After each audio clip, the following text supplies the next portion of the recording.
बिस्मिल्लाहिर्रहमानिर्रहीम। शुरू करता हूँ अल्लाह के नाम से जो बड़ा मेहरबान और नहायत ही रहम वाला है। अस्सलाम वालेकुम डियर स्टूडेंट्स, हमारा आज का जो lecture MSc part 2 numerical method, और आज हम सेकंड मेथड करेंगे जो है गॉस बैकवर्ड इंटरपोलेशन फार्मूला। पहले हमने पढ़ा था गॉस फॉरवर्ड इंटरपोलेशन फार्मूला, ठीक है जी। पहले हमने फॉरवर्ड पढ़ा था, अब आज के लेक्चर में हम बैकवर्ड इंटरपोलेशन फार्मूला का जो है वो प्रूफ जो है वो क्या करेंगे, डिराइव करेंगे।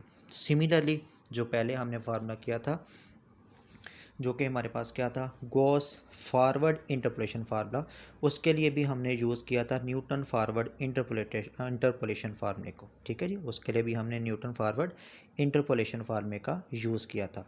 तो इस फार्मूले को भी बैकवर्ड वाले फार्मूले में भी हम उसी फॉर्म को क्या करेंगे, यूज़ करेंगे। To prove this formula we again use Newton's forward interpolation formula, ठीक है जी। डेट इज़ वो क्या है, y p is equal to y not plus p del of y not plus p into p minus one divided by 2 factorial del square y not plus p into p minus one p minus 2 over 3 factorial del cube y naught, ठीक है जी, plus up to so on. इसको हम again equation number 1 का ही नाम दे लेते हैं। अब हम काम क्या करेंगे, इसमें जो हमारे पास P है वो क्या चीज़ है, first term minus second term minus first term divided by क्या आ जाएगा, उसके इंटरवल की लेंथ आ जाएगी। मतलब P is equal to x minus x naught divided by h. And also we have, अब इसमें भी हमने डिफरेंस फार्मूले की जो हमने टेबल पढ़ा हुआ है उसमें से हम लोग इसकी जो वैल्यूज़ हैं वो हम क्या करेंगे, यूज़ करेंगे। 3-4 वैल्यूज़ हम उसमें से निकालेंगे, वो निकाल के हम जो न्यूटन फॉरवर्ड इंटरपोलेशन फार्मूला है उसमें यूज़ करेंगे, ताकि हमारे पास रिज़ल्ट बन जाए बैकवर्ड इंटरपोलेशन फार्मूले का, ठीक है जी।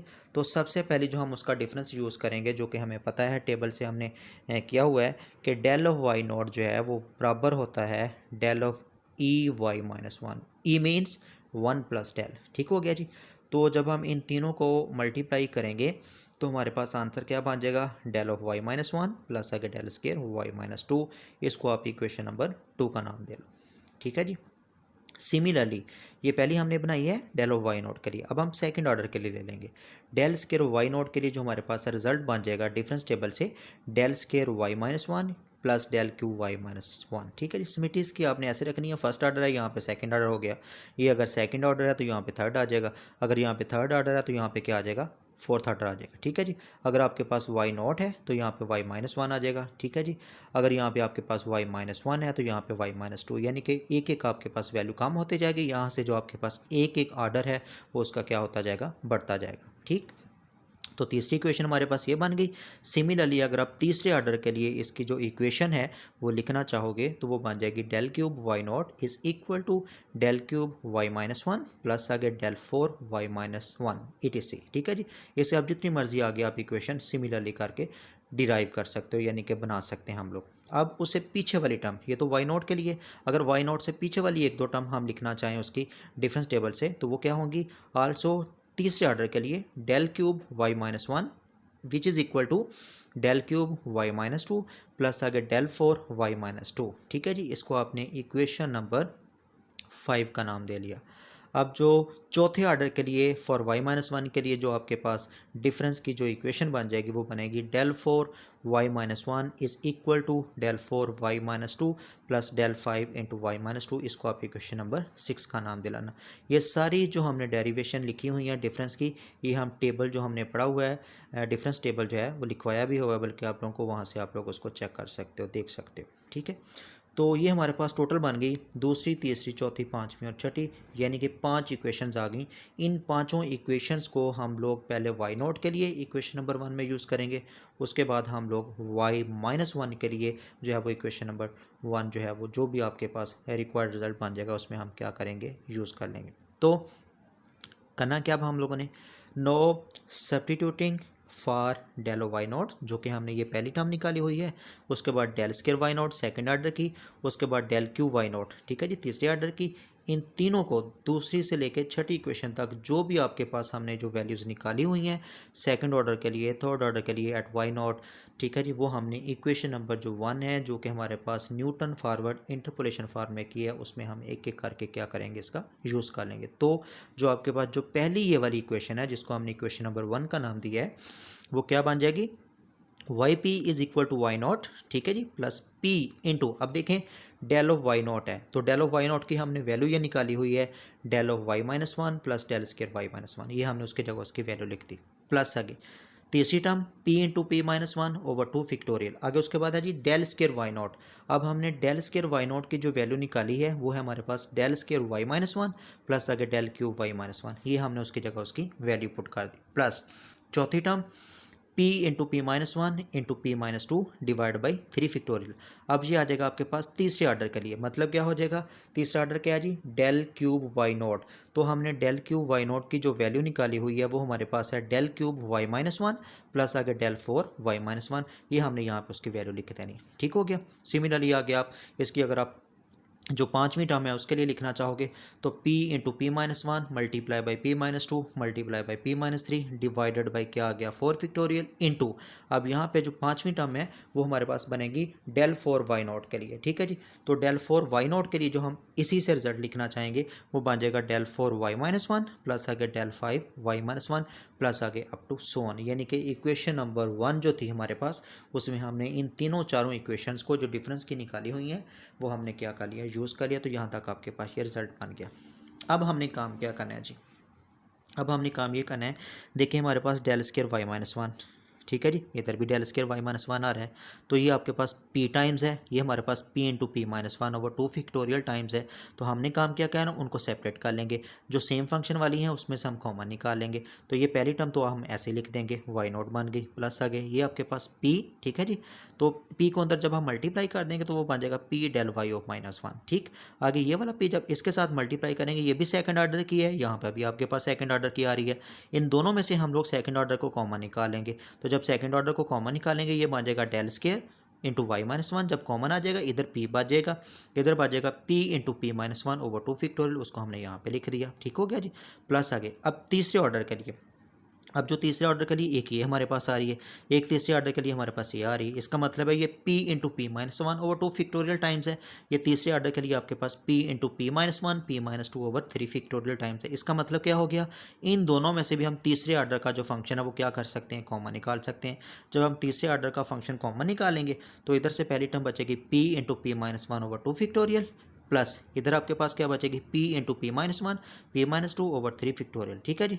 प्लस आगे उसके बाद जब हम इसकी चौथी टर्म लिखेंगे, इधर हमारे पास देखें फोर्थ ऑर्डर के लिए y माइनस वन आ रहा है, इधर भी फोर्थ ऑर्डर के लिए y माइनस वन आ रहा है, ठीक हो गया।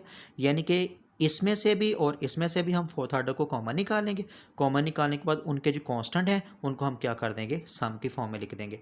तो जब हम इसके चौथे पाँचवीं टर्म के कांस्टेंट को सम की फॉर्म में लिखेंगे तो देखिए हमारे पास जो इसका रिजल्ट है वो क्या बन गया जी,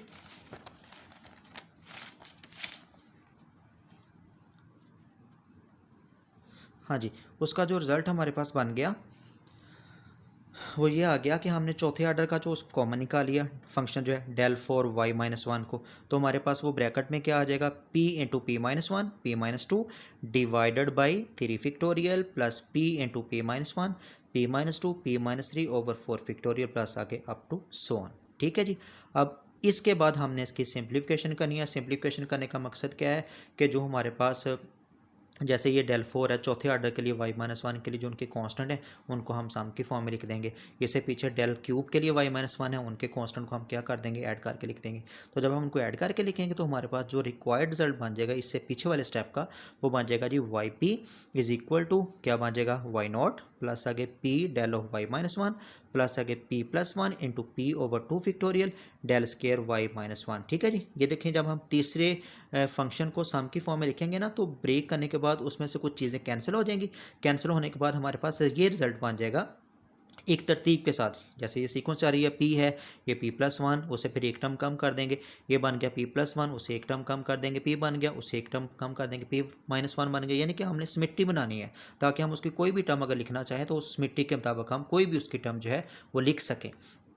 आगे चौथे ऑर्डर के लिए, यानी कि जो हमारा ये ऊपर वाला स्टेप है, जब आप इनको भी एलसीएम लेने के बाद सिंप्लीफिकेशन करेंगे ना जी, तो सिंप्लीफाई करने के बाद हमारे पास जो इसका रिजल्ट बन जाएगा वो बन जाएगा p+1 p into p minus one into p minus two over क्या आ जाएगा 4 फैक्टोरियल। आगे आपके पास फोर्थ ऑर्डर एट y-1 के लिए प्लस आगे क्या हो गया अप टू सो ऑन।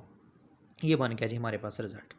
अब हमने काम क्या करना है, इसकी जो पहली तीन टर्म्स हैं जो कि आपके पास y-1, ठीक है जी, y p is equal to y0 plus p del of y-1 plus p+1 over 2 factorial, ठीक है जी। आगे p del square y-1 plus आगे अब जो आपके पास फिक्टोरियल तीसरे फिक्टोरियल वाली टर्म है उसमें डेल क्यू y-1 के लिए तीसरा ऑर्डर एट y-1 पे है, इसमें जो चौथा ऑर्डर एट y-1 पे है, ठीक है जी। ये हमने पीछे जो हमने डिफरेंस वाले जो टेबल से वो इक्वेशन लिखी थी जिनको हमने पहली 6 इक्वेशन का नाम दिया था, ये पाँचवीं और छठी इक्वेशन है। ये पाँचवीं इक्वेशन की वैल्यू है वो हम यहाँ पे पुट कर देंगे, यानी कि डेल क्यू y-1 की जो वैल्यू है डिफरेंस की फॉर्म में वो बराबर होती है डेल क्यू y-2 प्लस आगे डेल 4 y-2 के बराबर। सिमिलरली जब हम इसकी वैल्यू लिखना चाहेंगे जो कि हमारे पास है डेल 4 y-1 की वैल्यू, ठीक है जी, वो भी हमने निकाली हुई है। वो भला किसके बराबर है, वो हमने निकाली थी डेल की पावर 4 y-2 प्लस आ गया डेल की पावर 5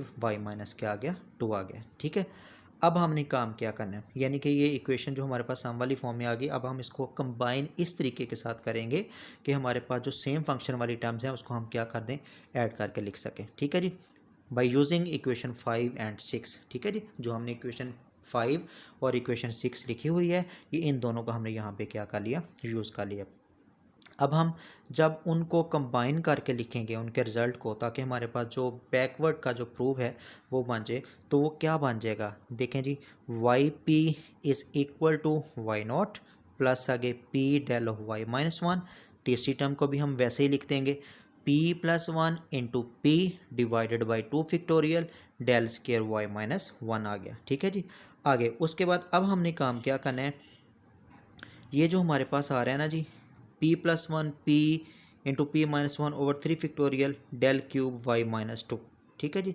डेल क्यूब y-2 वाली टर्म को रैदा कर लो। अब यहाँ पे ये भी फोर्थ ऑर्डर की आ रही है, यहाँ पे ये भी फोर्थ ऑर्डर की आ रही है।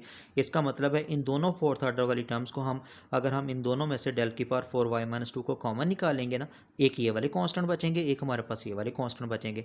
उन दोनों कांस्टेंट को दोबारा अपने सम की फॉर्म में लिखना है। जब हम उनको दोनों को सम की फॉर्म में लिखेंगे ना, सम की फॉर्म में लिखने के बाद हमारे पास उसका जो फाइनल रिजल्ट बन जाएगा ना, यानी कि ये तो चीज़ हमने कॉमन निकाली, यानी डेल 4 y-2 को हमने कॉमन निकाल लिया। बाकी देखें जितनी भी टर्म्स आ रही है तीसरा ऑर्डर दूसरा ऑर्डर और पहला ऑर्डर जो है और y0 जो है वो एक एक है, सेपरेट है।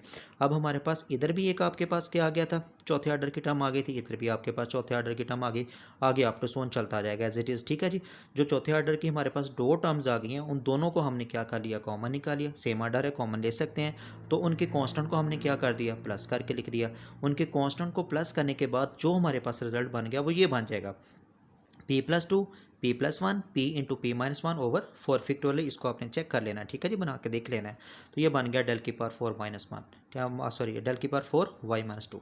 तो ये जो आपके पास बन गया प्रूव, यानी कि वाई पी का, y p is equal to y0 plus p del y-1 plus p+1 into p over 2 factorial del square y-1 plus p+1 p-1 over 3 factorial del cube y-2 plus आगे ये constants p+2 p+1 p into p-1 over 4 factorial del की power 4 y-2 plus आगे up to so on. अब देखें इनका जो order है वो चेक कर लें, first order second order third order and fourth order, ठीक है जी। ये भी y-1 के लिए ये भी y-1 के लिए, फिर ये y-2 हो जाएगा y-2 हो गया। अगर हम इसे अगले वाली टर्म लिखना चाहें, ठीक है जी, वो आपके पास y-3 हो जाएगी, फिर उसके बाद y-4 हो जाएगी अप टू सो ऑन। तो ये जो आपके पास डेरिवेशन बन गई ना, ये आपके पास बैकवर्ड इंटरपोलेशन फार्मूला बन गया गॉसेस, ठीक है जी, Gauss's backward interpolation formula. Equation 7 is called Gauss's backward interpolation formula, ठीक है। तो ये हमने उसका प्रूफ कर लिया। अब क्या करेंगे, आखिरी बात ये है कि इसी फार्मूले से अगर आपने इसी फार्मूले को उसके सेंट्रल डिफरेंस नोटेशन की फॉर्म में लिखना है तो इसी फॉर्म को हम कन्वर्ट कर देंगे। कैसे कन्वर्ट कर देंगे, जस्ट उनके जो आपके पास फंक्शन आ रहे हैं उनको आप लोग चेंज कर दो। चेंज कहाँ से करेंगे, वो भी हमने टेबल बनाया हुआ था सेंट्रल डिफरेंस का, सेंट्रल डिफरेंस से हमने टेबल से इनकी ये जो वैल्यूज़ हैं फंक्शन की वो क्या कर देनी है, नोटेशन को चेंज करके लिख देनी। तो क्या बन जाएगा जी, in central difference notation this formula can be written as, क्या बन जाएगा, y p is equal to y not plus है पी, क्योंकि पी तो कांस्टेंट वैल्यूज हैं जो कि x minus x not divide by h होता है। अब ये फंक्शन है del of y minus one, ठीक है जी, इसको हम लिखेंगे sigma of y minus one by two, आगे plus P plus one into p over two factorial. अब ये सेकंड ऑर्डर है वाई माइनस वन के लिए, ये भी कन्वर्ट हो जाएगा second order sigma square into y naught हो जाएगा, ठीक है जी, प्लस आगे तीसरी टर्म बल्कि सॉरी चौथी term p plus one p into p minus one over three factorial. अब यहाँ पे तीसरा ऑर्डर है, ठीक है जी, del cube y minus two, तो उसको जब हम चेंज करके लिखेंगे तो वो बन जाएगा सिग्मा क्यूब वाई की पार sorry y minus one by two आ जाएगा। आगे जो इसकी लास्ट टर्म है p plus two p plus one p into p minus one over four factorial, ये है डेल की पार फोर वाई माइनस टू। तो ये जो फंक्शन है चेंज होने के बाद क्या बन जाएगा, ये आ जाएगा सिग्मा की पार फोर इंटू क्या आ जाएगा, वाई नॉट हो जाएगा, सिमिट्री बन जाएगी। ये देखें वाई नॉट, इधर भी तीसरी टर्म वाई नॉट, इधर आपके पास जो पाँचवीं टर्म वाई नॉट है, इधर आपके पास दूसरी टर्म देख लें y minus one by two, इधर आप चौथी टर्म देख लो आपके पास क्या आ जाएगा y minus one by two. यानी कि इवन और ऑड की अगर हम उसमें सेपरेशन करना चाहें तो हम इसमें से इवन ऑर्डर की और ऑड ऑर्डर की जो सेपरेशन है वो ईजिली हम कर सकते हैं, ठीक है जी। तो ये था जी आज का हमारा लेक्चर जो कि था गजीज बैकवर्ड इंटरपोलेशन फार्मूला, ठीक है जी। उसके बाद हमने उसी फार्मूला को उसके सेंट्रल डिफरेंस नोटेशन की फॉर्म में लिख दिया।